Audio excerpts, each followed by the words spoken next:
12 сентября 2001 года в Карасу-Базаре открыли памятник всемирно известному ученому, тюркологу, поэту Бекиру Чобанзаде.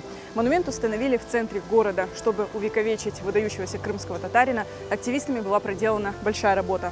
В 1990-е годы был создан Координационный центр по возрождению крымско-татарской культуры, который занялся вопросами сохранения памяти Бекира Чобанзаде. Так в Карасу-Базаре была учреждена крымско-татарская библиотека, которую позже назвали в честь Чобанзаде.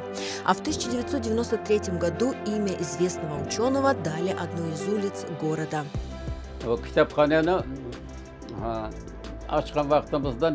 Ben 300'den ziyade kitap verdim. Son adamlarda birisi 20 tane, birisi 5 tane, birisi 1 tane bana böyle edip bayağı toplandı. В 1993 году к столетию Чобанзаде силами активистов в городе был установлен памятный камень.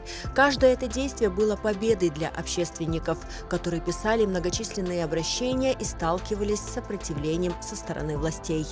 Biz Lever'den ikimiz dedim, kimden edi? Gorsovet'e kirgen edi. Gorsovet boynuna almadı.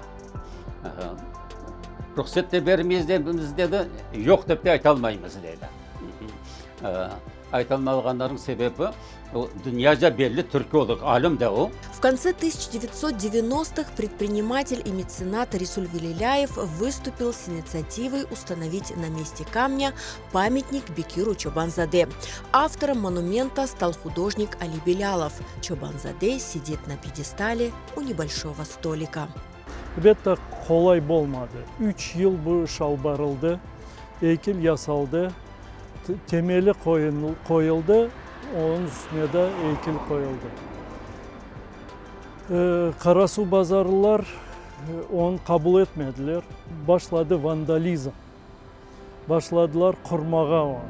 Yazıların parladılar, plitkaların parladılar. 2002 senesi, 1. senesi on kanday bolsa da onu açtık. Ayağını kırdılar. Anasını gene yapıştırıp gene koyduk işte. Şimdi herkes alıştı, yavrular alıştı, etmeyler, bir şey etmeyler. Ben anda çıkanga bargan sayın verdi oturam bir parça işte tuğan tilinden şiir okuyayım yanında. Позднее рядом с памятником разбили сквер. Сейчас это одна из достопримечательностей Карасу-Базара, где продолжает работать библиотека, а одна из улиц носит имя великого ученого. Так силами неравнодушных крымских татар Бекир Чобанзаде навсегда вернулся в свой родной город.